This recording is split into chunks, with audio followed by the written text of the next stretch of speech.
श्रुतं येषां चरणसान्निध्यात् जीवा मुक्ता भवन्ति।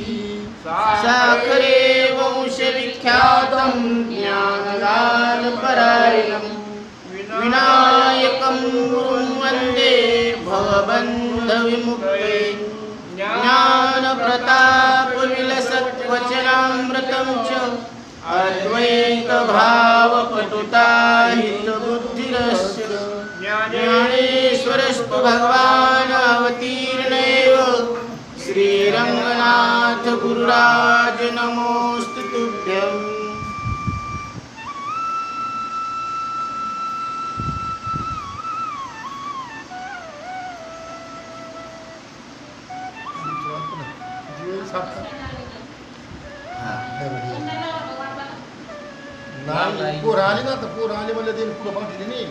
एक म्हणती कुळधर्म सावत्यासी ते न कळे मर्म।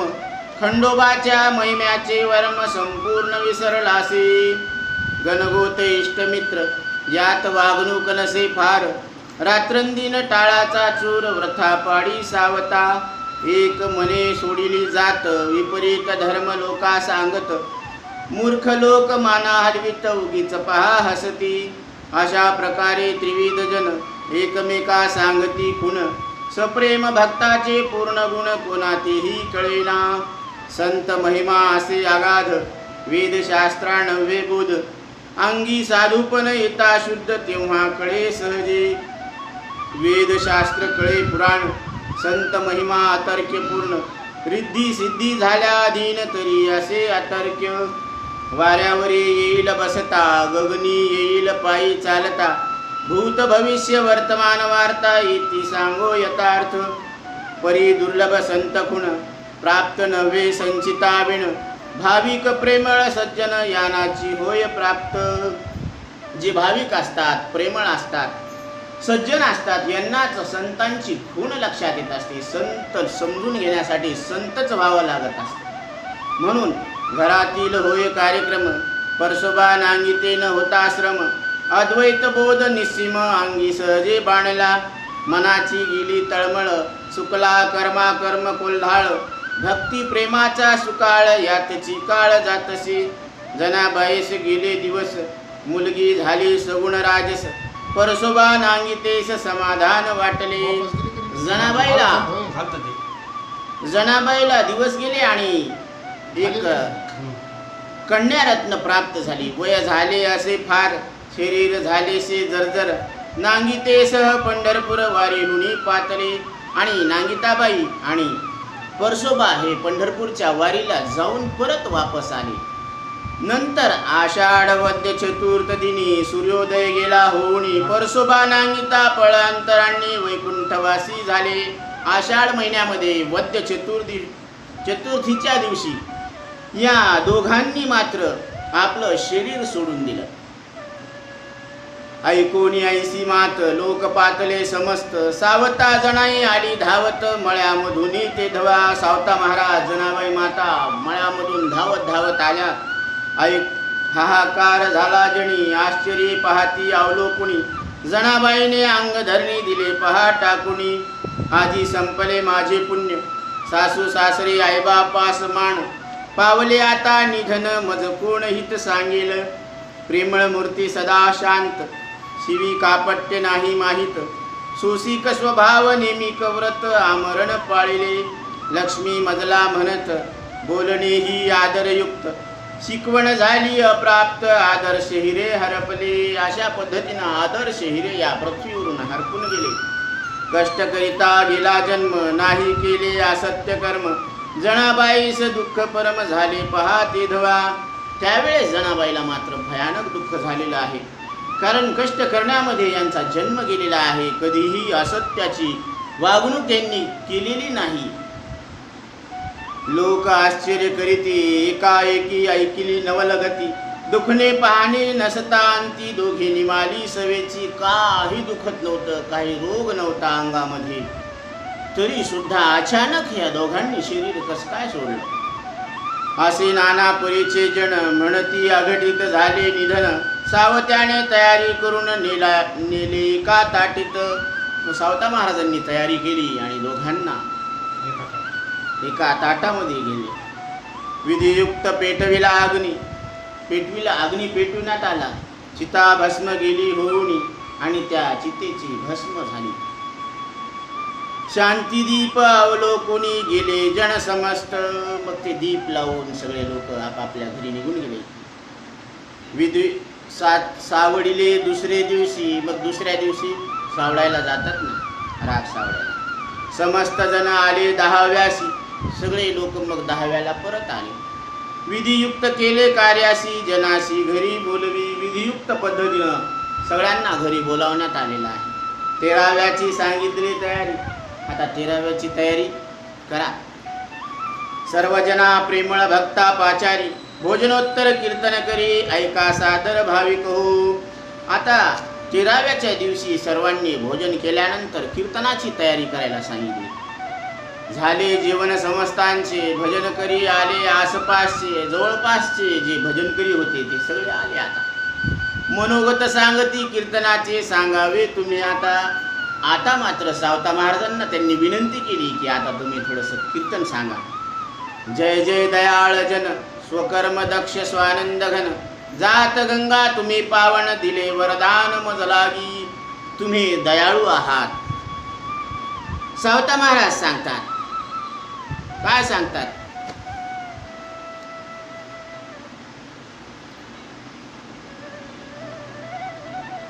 जन हो तुमचा जय जयकार असो. कर्तव्य तत्पर आनंदरूप तुम्ही मला वरदान दिलेले आहे. तुम्ही जमलेले पाहून स्वधर्म निष्ठेचे वैभव पाहून निसंगाला सुद्धा संगाचा भाव उमटेल. देखोनी ते तुमचा श्रेष्ठ जमाव आर्त प्रेमाचे त्यात वैभव. निसंगाही संगतीची हाव उपजे भाव पाहुनी. कारण परमात्मा निसंग आहे, असंग आहे, परंतु त्याला सुद्धा तो सुद्धा प्रेमाचा भुकेला आहे. आणि त्याला हे प्रेम पाहून सावतोबा असंग असून त्याला सुद्धा काय झाला, संग होण्याचा इच्छा झाली. आप पर जात गोत प्रेमे विसर पडत आपुली पाहुनी मेहनत नव्हे उत्तराई माझेनी. तुम्ही पिकविली न्यायनीत ईश्वरी न्याय असे तुम्हात. तुम्ही दिधलिया प्रायश्चित दोषी उद्धरती सहजी. तुम्ही जमलेले पाहून स्वधर्मनिष्ठेचे वैभव पाहून निसंगाला संगाचा भाव उमटेल. आपला परका जात गोत विसरून तुम्ही केलेली मेहनत पाहून मी तुमचा ऋणी आहे. तुम्ही नीती निर्माण केली. तुमच्या ठिकाणी ईश्वरी न्याय आहे. तुम्ही प्रायश्चित्त दिल्यावर दोषातून मुक्त होतो. विहित कार्याच्या धर्मविधी तुम्ही अनादी कालापासून चालवलेला आहे. सावता महाराजांनी ही विहित कर्म चालवलेलं आहे. विहित कार्य धर्मविधी ते तुम्ही चालविले अनादी. जयंत्या धार्मिकोत्सव निधी यासी आपला आधार. म्हणजे गावामध्ये जयंती असली किंवा एखादा उत्सव असला, धार्मिक कार्य असलं तर त्याच्यामध्ये तुम्ही सगळे आधार होता. तुमचा नैतिक दरारा वळण लावी लहान थोरा. कृत्याचा पसारा निवडे तुमच्या जमावी. तीर्थयात्रा धार्मिक विधीत पावनत्वासे यात किंचित. आपुल्या अनुग्रहे जीव साक्षात पापमुक्त होत असे.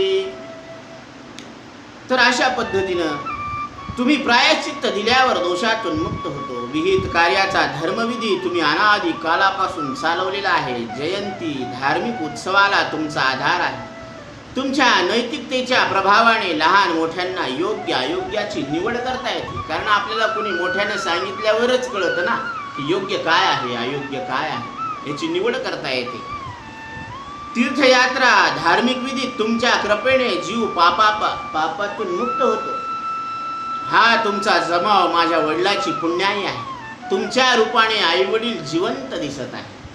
हा सगळा जमाव पाहून सावता महाराज सांगतात, हा तुमचा पूर्ण जमाव माझ्या पितृपुण्याईची ठेव. हे आमच्या आईवडिलांची ठेव आहे पुण्याची.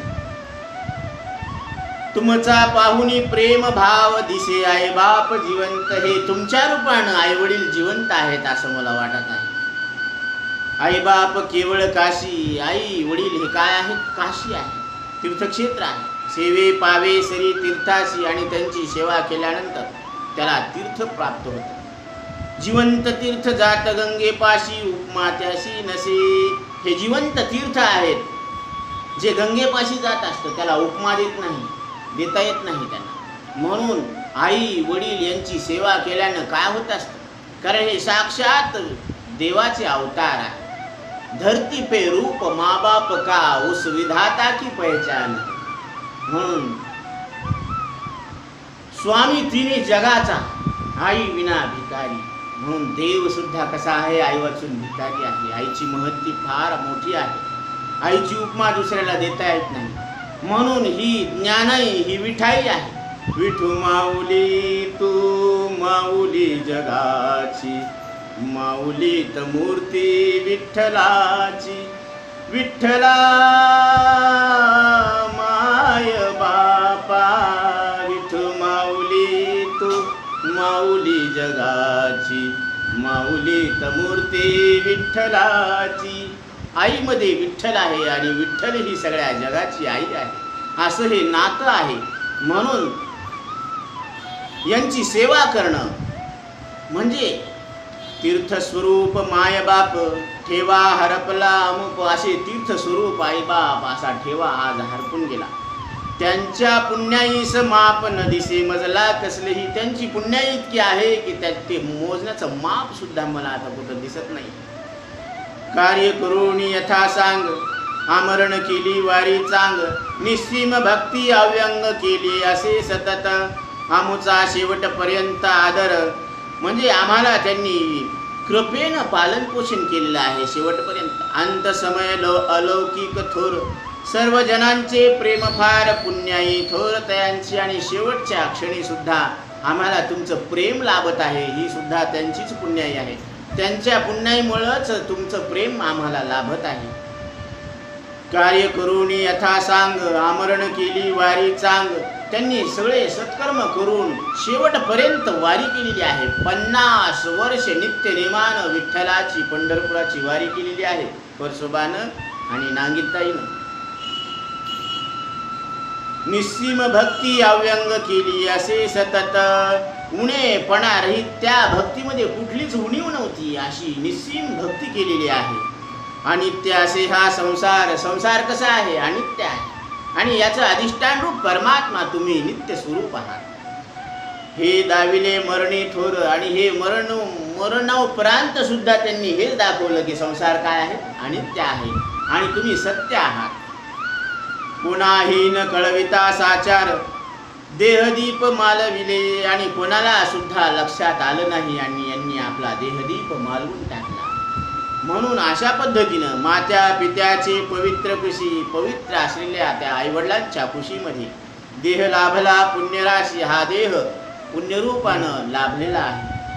परमार्थ ठेवा सहजेशी प्राप्त मज त्यांची. आणि त्यांच्यामुळंच मला हा परमार्थाचा ठेवा मिळालेला आहे. आईबापांच्या निर्मळ प्रेमा, आईवडिलाचं जे निर्मळ प्रेम आहे त्याशी नसे कशाची उपमा. त्याला कुठलीच उपमा देता येत नाही. पुत्रहिताची तळमळ निस्सीम असे सर्व काळ. पुत्रहिताची जी तळमळ होती त्यांना नेहमी अंतःकरणामध्ये दिसून यायची. आई बापांची इच्छा अशी करावा परमार्थ हरणीसी. साधावे अविनाश भक्तीसी असे संतोषी यातची. आईवडिलांची एक इच्छा होती की मी रात्रंदिवस परमार्थ करावा. परमार्थ शब्दाचा अर्थ परम अर्थ. परम म्हणजे जे कधी मरत नाही, असं अमरत्वाचं स्वरूप आपण आपलं लक्षात घ्यायला पाहिजे, अशी त्यांची इच्छा होती. साधावे अविनाश भक्तीसी. अविनाश भक्ती साधून घ्यायला पाहिजे. भक्ती म्हणजे ऐक्य. कोणाशी ऐक्य? त्या परमपित्या परमेश्वराशी आपलं कसं ऐक्य आहे. तो हा विठ्ठल बरवा, तो हा कसा आहे, कारण तोच हा आहे असं म्हणण्यामध्ये तो विठ्ठल आपण आहोत असं ऐकणाऱ्याला लक्षात यायला पाहिजे. असा परमार्थ, असं अविनाश तत्व, ही भक्तीची ठेव, ही भक्तीची ठेव तुम्ही लक्षात घ्यावी अशी त्यांची इच्छा होती. असे संतोषी यातची. आणि असं जर मला कळालं तर त्यांना आनंद याच्यामध्येच आहे. वृषभ देवा सम पिता, मदालसे सम माझी माता. वृषभदेवासारखे माझे पिता होते, मदालसा मातेसारखी माझी आई होती. जन्मताची भक्ती महता आदरे मद शिकिती. जन्मल्या बरोबर त्यांनी मला ही भक्तीची जी आदरता आहे, महत्त्व आहे, ते मला शिकवलं. आदरानं प्रेमानं शिकवलेलं आहे. मदालसा माता सुद्धा आपल्या पाळण्यातल्या बाळाला उपदेश करते.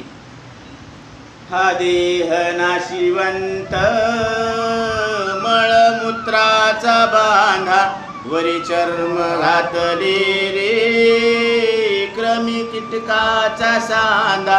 रव रव दुर्गंधी रे अमंगळ तिचा बांधा. स्मरे त्या हरिहरा शरण जाई गोविंदा. परी दे मदालसा सोमजो जो रे बाळा. निज ध्यानी निज पारे लक्ष लागू दे डोळा. बाळा, निज ध्यानी म्हणजे आत्मस्वरूपाकडे तुझं लक्ष लाव. निज ध्यानी निज पारे लक्ष लागू दे डोळा म्हणजे तू आत्म्याकडं आत्मस्वरूपाकडं तुझं लक्ष लागू दे. डोळा म्हणजे तुझी दृष्टी. ज्ञान दृष्टी हरपली दोन्ही नेत्र आंधळे. ती ज्ञानदृष्टी प्रत्येक मनुष्य देहात आलेल्या जीवाला उपजताच आहे. म्हणून त्या बुद्धीचा आपण वापर करायचा आणि त्या बुद्धीनं बुद्धीचे वैभव अन्य नाही तुझे. एका केशवराजे सकळ सिद्धी म्हणजे एक परमात्मा जर तिनं दाखवला तर तिचं कृतकृत्यता झालं, तिचं सार्थकता झालं. म्हणून बुद्धीचं हे सामर्थ्य आहे की त्यानं या आसार संसारातून तुम्ही साररूप परमात्मा आहे अशी आपली ओळख करून देणं. म्हणून अशा पद्धतीने आईवडिलांनी मला शिकवलेलं आहे. वडिलांच्या पुण्याईचे फळ असे देव भेट निर्मळ. हे देव भेट जी झाली मला, विठ्ठलाची जी भेट झाली ती वडिलांच्या पुण्याईमुळे झालेली आहे. काही न करिता कष्ट तळमळ प्राप्त झाली अनायासे. काही तळमळ कष्ट न करता विनासायास प्राप्त झालेली आहे. धन्य धन्य माय बाप जयांची कृपा अमुक. पावला हा ज्ञानदीप परमार्थ सरळ दिसे. ते आईवडील धन्य आहेत की ज्यांच्या कृपेनं मला हा ज्ञानाचा दीप सहज रीतीनं प्राप्त झालेला आहे. म्हणून आमच्या मीराबाई सांगतात, मीरा के प्रभू गिरीधर नागर सहज मिले अविनाश. सहज परमात्मा अविनाश परमात्मा भेटत असतो. आपल्याला वाटत असते की जसं व्यवहारामध्ये एखादं कार्य सिद्ध करण्यासाठी फार कष्ट करावं लागते, खूप मोठं काम करावं लागतं, वेळ पाहावं लागते, वाट पाहावं लागते. परंतु परमार्थामध्ये तसं नाही आहे. जे आपल्याला प्राप्त करायचंय ते आपलं स्वरूपच आहे. फक्त आपण त्याच्याकडं लक्ष द्यायला पाहिजे. म्हणून ज्ञानोबराय सांगतात, तरी अवधान ऐकले दिजे मग सर्व सुखासी पात्र होईजे. हे प्रत्युज्ञोत्तर माझे उघडाय का. तुम्ही फक्त या बोलण्याकडे लक्ष द्या. लक्ष देणं हीच पात्रता आहे, हाच अधिकार आहे. आणि लक्ष न देणं हीच अपात्रता आणि अनाधिकार आहे. म्हणून लक्षपूर्वक ऐका. श्रवणाचे निमिसे बैसावे येऊनी साम्राज्य भुवनी सुखी नांदे.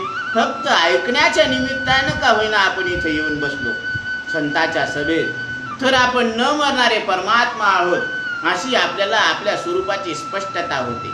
म्हणून हा परमार्थ सफल आहे. जग संपूर्ण असे देव. हे जग जग नसून हे संपूर्ण देव आहे. हा काय आहे, विश्व नसून विश्वात्मा आहे. म्हणून पसायदानामध्ये ज्ञानोबराय सांगतात, आता विश्वात्मकी देवे येणे वाघ यज्ञे तोषावे.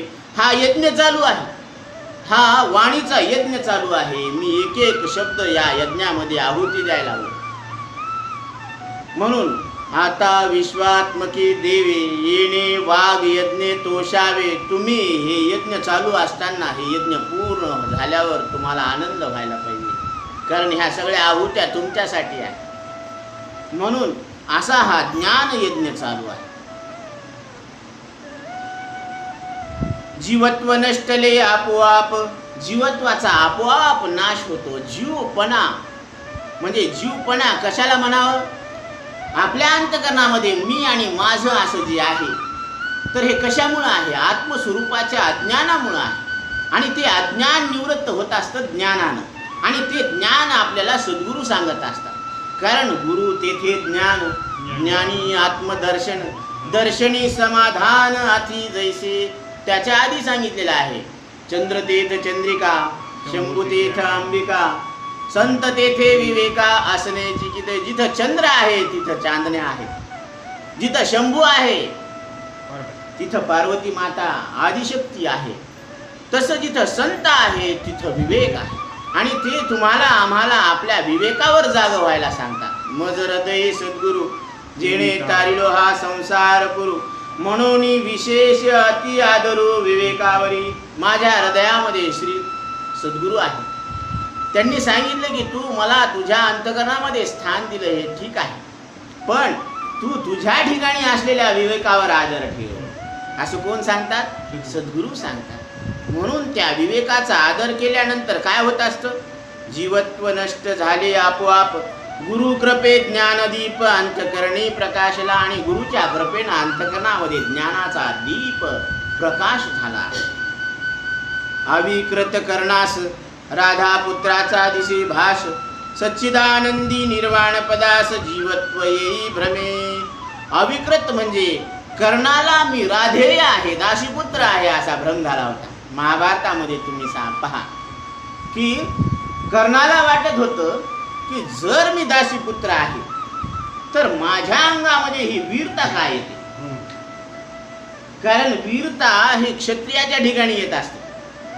जी एक वीरता असते तर ती माझ्या अंगात काय येते जर मी दासीपुत्र आहे. मग मी दासीपुत्र आहे हा त्याचा भ्रम होता.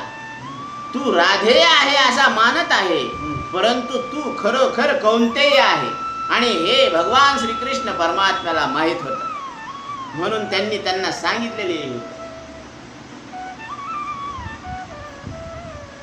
सच्चिदानंदी निर्वाण पदास जीवत्व येई भ्रमे. तसं प्रत्येक जीव हा स्वरूपानं परमात्मा आहे, पण त्याला मी जीव आहे असं का वाटतं? मी जन्मलेला आहे, मी मरणारा आहे, मी जातीचा आहे, मी धर्माचा आहे, मी कुळाचा आहे, मी येणारा जाणारा, सुखी दुःखी, पापी पुण्यवान आहे असं आपल्याला वाटतं ना. असं का वाटतं? कारण आपण तर सच्चिदानंद रूप परमात्मा आहोत, देव आहोत. जीवाव घे देव खोटा नागवी संदेह, मनुष्य देहेचे निज्ञाने सच्चिदानंद पदवी घेणे, एवढा अधिकार नारायणे कृपावलोकनी दिला. प्रत्येक मनुष्य देहात आलेला जीव हा स्वरूपानं परमात्मा आहे, सच्चिदानंद रूप घन आहे, साक्षी ब्रह्म आहे. मग त्याला मी जन्मणारा मरणारा आहे असं कसं वाटतं? तर याचा अर्थ त्याला भ्रम आहे, स्वरूपाचा आत्मस्वरूपाचा भ्रम आहे. जीव शिवाचे ऐक्य पावे, स्वानंद बोध दुनावे, हे प्राप्त झाले असे ठेवे वडिलांच्या पुण्याईने. जीव आणि शिवाची भेट झाली, ऐक्यत्वाला पावले ते. कारण जीवाला आता खरोखर वाटायला लागलं की मी कोण आहे? शिव आहे, शिवा स्वरूप आहे. अहम देवनी शंभू शांभवी झाला. तसं तुकोबराय सांगतात, अहंकार गेला तुका म्हणे देव झाला. अहम आकार म्हणजे मी आकारवान आहे अशी जी अंतकरण वृत्ती आहे. मी हा दिसणारा 3.5 हाताचा देह आहे असं आपल्याला वाटतं ना. तर हे जे वाटणं आहे ते चुकीचं आहे. कारण आपण या देहाला जाणणारे आहोत. देह इंद्रियाचा विषय आहे, देह इंद्रियाद्वारे जाणण्याचा विषय आहे आणि आपण देहाला इंद्रियाद्वारे जाणणारे आहोत. म्हणून इथं 3 वस्तू आहेत. जे जाणण्यात येणारा देह, ज्याच्यानं आपण जाणायला लागलो ते माध्यम मीडिया इंद्रिय, आणि जे आपण जाणायला लागलो ते, आणि ज्याच्यात आपण जाणायला लागलो ते अंतःकरण. मग तुम्ही सांगा की भाजी मोजणारा भाजी आहे का? माप आहे का? ते तराजू आहे का? मोजणारा मोजणाराच आहे. मोजणारा भाजीहून मापाहून तराजूहून वेगळा आहे. तसं तुम्ही काय मोजलं? शरीर जग मोजलं. कशानं मोजलं? इंद्रियाच्या मापानं मोजलं. कशात मोजलं? मनाच्या तराजूत मोजलं. आणि कोणी मोजलं तर तुम्ही मोजलं. मग तुम्ही मापाडी आहेत. तुम्ही शरीर जगाहून, इंद्रियाहून, मनाहून वेगळे आहात. ते म्हणजे कसं महाराज? आता तुम्ही भाजी मोजली ना, मग तुम्ही भाजीहून, मापाहून, तराजूहून वेगळे नाहीत का? तसं शरीर जग रूपी भाजी, इंद्रिय रूपी माप आणि अंतकरण रूपी तराजू आणि मोजणारे तुम्ही याच्याहून वेगळे. झालं का नाही मोकळं आता? आता मोकळं झालं. आता ग साजने झाले मी निसंग, विकल्प नवऱ्याचा सोडियला संग, झाला काम क्रोध हे झोडियले मांग, गेला मोकळा मार्ग सुरंग, आईचा जोगवा जोगवा मागेन, आईचा जोगवा जोगवा मागेन.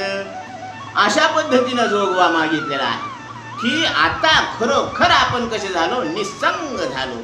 कारण शरीर, श्वास, इंद्रिय, अंतकरण आणि जगाहून आपण वेगळे आहोत. म्हणजे याच्या मृत्यूचा रंग आपल्याला चढत नाहीये, असे आपण निसंग परमात्मा आहोत.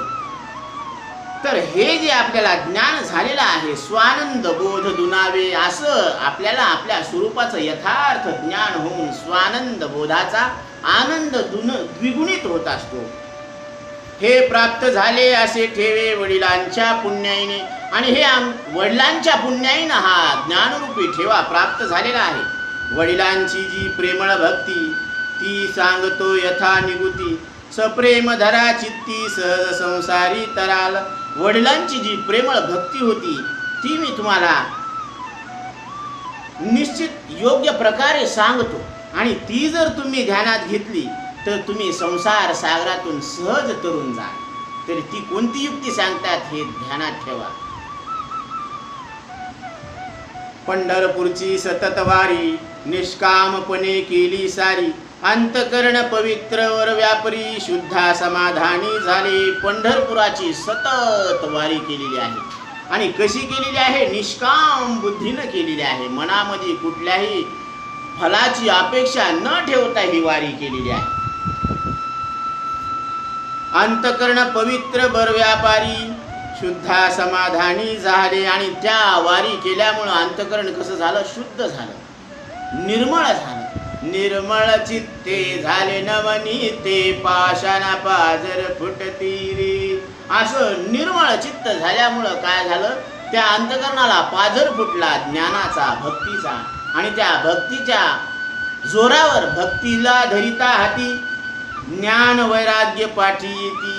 भक्ती माता ज्यावेळेस अंतकरणामध्ये प्रगट होत असते तर त्यावेळेस भागवतामध्ये अशी कथा आलेली आहे की ज्ञान आणि वैराग्य हे जे दोन पुत्र म्हातारे झाले होते, ज्यांना महर्षी नारदाच्या मंत्रानं सुद्धा काहीच परिणाम झाला नाही, ते श्रीमद भागवत कथा ऐकल्यानंतर ते भक्ती मातेचे जे दोन पुत्र होते ज्ञान आणि वैराग्य, ते तटकन उभं टाकून उठून बसले, उभं टाकले. म्हणजे ज्ञान वैराग्य येती हाती, भक्तीशी धरिता हाती ज्ञान वैराग्य पाठी येते. बरोबर. तसं हे भक्ती म्हणजे ऐक्य आहे, हे परमात्म्याशी ऐक्य आहे, जीव आणि शिवाचं मिलन आहे, हे शिव आणि शक्तीचं मिलन आहे, हे जीवाचं परमात्म्याशी मिलन आहे, आत्म्याशी परमात्म्याचं मिलन आहे.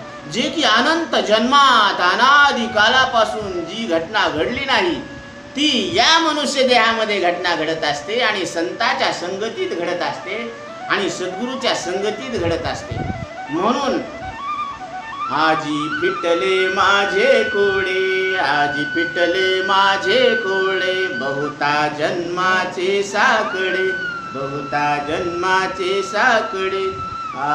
कोंदाटले पुढे, कोंदाटले पुढे, परब्रह्म सावळे, परब्रह्म सावळे.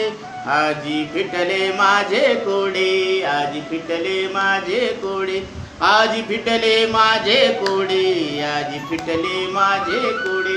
हे अनंत जन्मामध्ये अनादी कालापासून हा गुंता निघत नव्हता. भिद्यते हृदय ग्रंथी छिद्यन्ते सर्व संशया, क्षीयन्ते चास्य कर्माणि तस्मिन् द्रष्टे परावरे. कारण हा हृदय ग्रंथीचा जो भेद आहे, कारण देह इंद्रियाच्या समोर विषय आहे, आणि देहाला मी म्हणण्याची जी गाठ आहे ती सूक्ष्म असलेल्या अंतकरणामध्ये पडलेली आहे. आता ही गाठ कशी खोलावी? लग्नाच्या गाठी खोलल्या पण ही सूक्ष्म अंतकरणातली गाठ आहे, कारण ते अंतकरण सूक्ष्म आहे.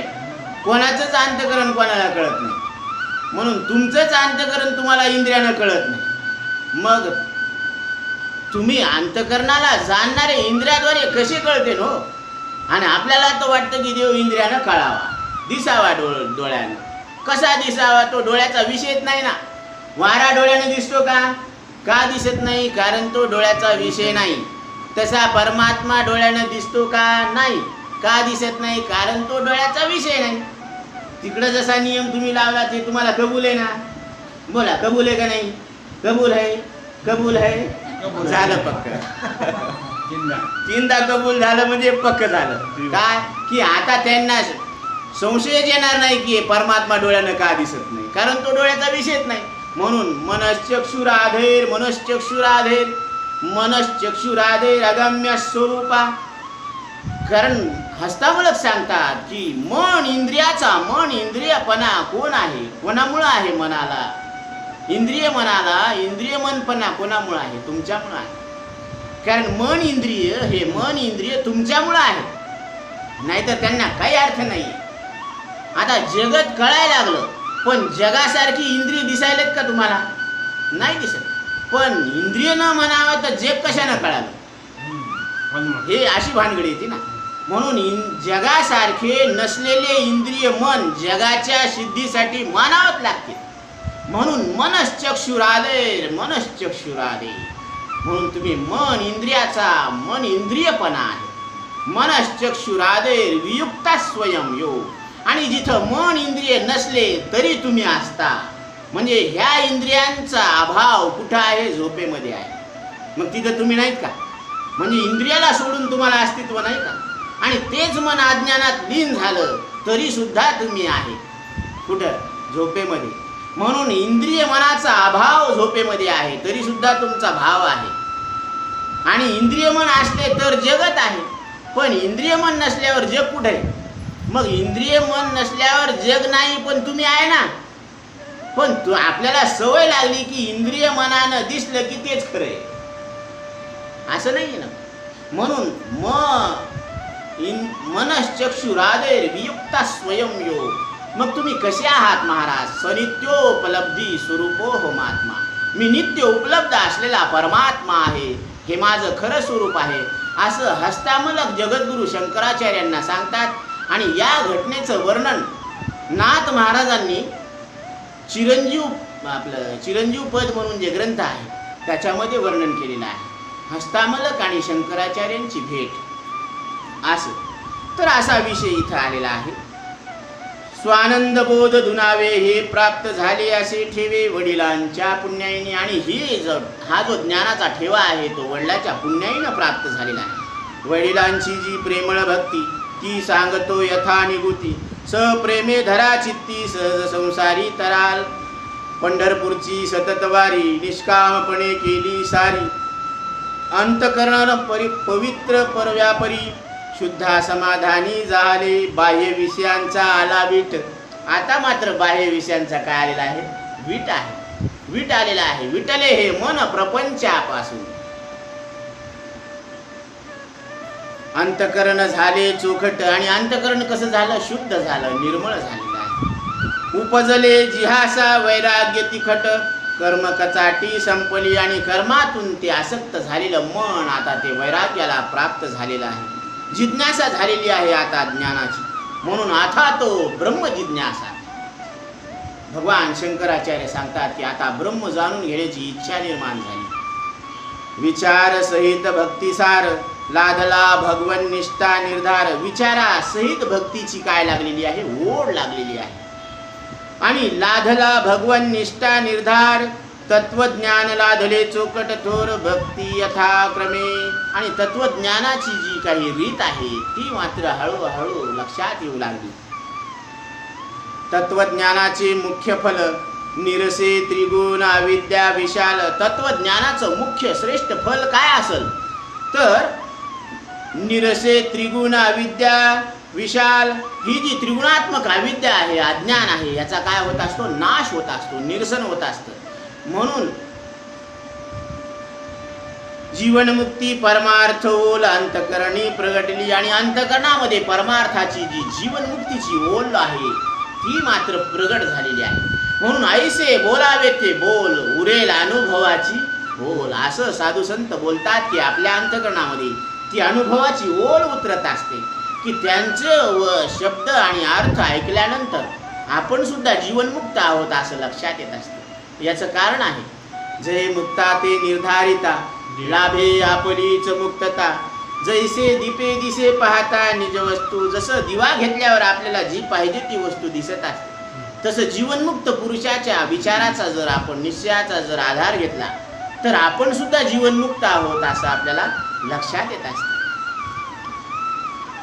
जीवनमुक्तीचा विलक्षण सुखी, जी साधन जिज्ञासा वैराग्य निर्दोखी, ते असे दैवी संपत्ती चोखी, लाधले शुभ वासनेने. जीवनमुक्तीचा जो विलक्षण आनंद आहे, अनुभव आहे, तो साधन, ती जिज्ञासा, ते वैराग्य निर्दोष रूपानं प्रगट झालेला आहे. ते असे दैवी संपत्ती चोखी, लाधले शुभ वासनेने. आणि शुभ वासनेनं अंतकरणामध्ये साधन चतुष्ट संपन्न, विवेक वैराग्य पूर्ण ते अंतकरण झालं, लायक झालं ज्ञान काय आहे हे कळून घेण्यासाठी. अशुभ वासना आसुरी संपत्ती. अशुभ वासना जी आहे ती आसुरी संपत्तीपासून होत असते. म्हणून जर आपण इमानदारीनं कमवलेलं धन असन तर अंतकरणामध्ये शुभ वासना निर्माण होत असते. आणि जे कमवलेलं धन आपण वाईट मार्गानं असन, अशुभ वासनेनं जर जमवलेलं असेल तर ती आसुरी संपत्ती आणि तिचा कार्यकाल 10 वर्षाचा आहे, त्याच्या पलीकडे नाही. म्हणून वासना आसुरी संपत्ती, शुभ वासनेने जिंकून आणती दैव संपत्ती, सात्विक श्रद्धा.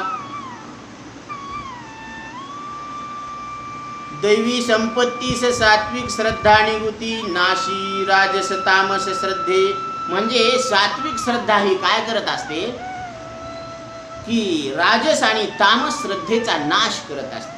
कारण श्रद्धेमध्ये सुद्धा 3 भाग आहेत बरं का, राजसी, तामसी आणि सात्विक श्रद्धा. मग आता हिरण्यकश्यपूला सुद्धा सगुण साक्षात्कार झाला होता, पण त्याचं अंतकरण तामसी होतं. म्हणून त्यानं देव प्राप्तीची इच्छा करण्याऐवजी त्यानं अमरत्व प्रदान करा असं वर मागितला. मग आता खरं देव मिळाल्यानंतर आता काय कमी आहे बरं, पण त्याच्या अंतकरणामध्ये जी श्रद्धा होती ती कशी होती, तामसी होती. आणि व्यवहार करणाऱ्या जीवाची जी इच्छा आहे ती कशी आहे, राजसी आहे. कारण त्याचं अंतकरण चंचल आहे, चित्त चंचल आहे, आणि म्हणून त्याची जी श्रद्धा आहे ती राजसी आहे. आणि भक्ताचं जे चित्त आहे ते ना चंचल आहे ना तामसी आहे, तर ते कसं आहे, सात्विक आहे. त्याला फक्त देव आपुला तो एक देव करून घ्यावा, किंवा तोमज व्हावा वेळोवेळा व्हावा पांडुरंग, अशी त्याच्या अंतकरणामध्ये इच्छा आहे. म्हणून ते अंतकरण सात्विक आहे. म्हणून शुभ वासनेनं काय होत असतं, म्हणजे अंतिम सत्य विजय कोणाची होत असते, सत्याची होत असते. म्हणून शुभ वासनेने जिंकून दैवी संपत्तीचा काय होत असतो, जय जयकार होत असतो. विजयी झाली दैवी संपत्ती, आणि दैवी संपत्तीचा असा विजय झाल्यानंतर सात्विक श्रद्धा सतत चित्ती. सात्विक श्रद्धामध्ये सतत चित्तामध्ये ती कायमस्वरूपी टिकून राहते. प्राप्त झाली जीवनमुक्ती विलक्षण सुखदायी. आणि त्याच्यामुळं जीवनमुक्ती प्राप्त झालेली आहे ती विलक्षण सुखदायी आहे. तिचा घेऊन या भोग देहपात साधिला चांग, विदेह मुक्तीचा विभाग माय बापा मिळाला. आणि तिचा जीवनमुक्तीचा भोग भोगून त्यांचा देहपात चांगल्या पद्धतीनं झाला, म्हणजे चांगल्या पद्धतीनं शरीर सुटलं. कारण शरीर सुटणारच आहे हे निश्चित आहे, पण हे शरीर सुद्धा तेरा तुझको अर्पण क्या लागे मेरा, हे अशा पद्धतीनं सुटणं हे विशेष आहे. प्राप्त झाली जीवनमुक्ती विलक्षण सुखदायी. विदेह मुक्तीचा विभाग मायबापा मिळाला. असा विदेह मुक्तीचा विभाग त्यांच्या हातामध्ये आला, मायबापाला मिळाला. म्हणून याची देही याची डोळा भोगो मुक्तीचा सोहळा. याच देहामध्ये आपण देह असतानाच विदेही भोगू दशा, अशी तुकोबरायांची सुद्धा इच्छा आहे. हाच तुम्हाला आम्हाला संतांचा निरोप आहे. म्हणून वडिलांची ही सेवा तुम्हा सांगतो मनोभावा. अशा पद्धतीनं आईवडिलांनी ही परम सेवा केलेली आहे, ती तुम्हाला मनोभावातून सांगत आहे. लाभेल तुम्हा मोक्ष ठेवा, वडिलांच्या पुण्याईने तुम्हाला सुद्धा हा मोक्ष ठेवा लाभल, अशी वडिलांची पुण्याई आहे. पुण्यदायक ही पितृभक्ती, ही पितृभक्ती आहे, पुण्यदायक आहे. पितृतिथीचे सार अंती, या पितृतिथीला हे अंतिम सार सांगतात तुम्हाला. लाभेल तुम्हा समवेती साधा सज्जन आपुले, आपलं तुम्ही हित साधून घ्या. टाका मात्र पितृशोक, आई वडिलांचा जो शोक आहे तो तुम्ही टाकून द्या. ध्यानी आणा स्वरूप निर्दोष, जे आपलं आत्मस्वरूप आहे, निर्दोष आहे, ते तुम्ही ध्यानात आणा. मोक्षाचे सार सम्यक ही साधा पितृतिथी, या पितृतिथीच्या निमित्तानं, पुण्यतिथीच्या निमित्तानं हे मोक्षाचं सार सम्यक रीतीनं तुम्ही तुमच्या अंतकरणामध्ये पक्क करून घ्या. ममत्वी जो असत्य शोक, तो नष्टे स्वरूपी सम्यक. अहम मम नासी विवेक सुख दुःख मग खंडे. ममत म्हणजे माझेपणामध्ये जे असत्य शोक आहे, म्हणजे जो खोटा शोक आहे, खोटं दुःख आहे, ते करत बसण्यापेक्षा तो नष्टे स्वरूपी सम्यक, मग तो काय करतो, ते दुःख सम्यक ज्ञानाचं काय करतो, नाश करत असतो. अहम मम नासी विवेक सुख दुःख मग खंडे. आणि अहम आणि मम म्हणजे मी आणि माझं हे विवेकाचा नाश करून सुख दुःखाचं मग काय होत असतं, खंडन मंडन चालू होते. म्हणून सुख येतं जातं, दुःख येतं जातं, आणि त्या सुखदुःखामध्ये आपण स्वतः सुखदुःखी होत असतो. जिथं आपण साक्षी भाव ठेवायचा तिथं आपण त्या सुखदुःखाशी एकरूप होत असतो. म्हणून आपलं चिंतन हे 124 क्रमांकाच्या ओळीपर्यंत आलेलं आहे, आणि या अध्यायामध्ये 154 ओव्या आहेत. वेळ झालेली आहे, तर आपण राहिलेला विषय नंतर. पुंडलिका वरदे हरिविठ्ठल श्री ज्ञानदेव.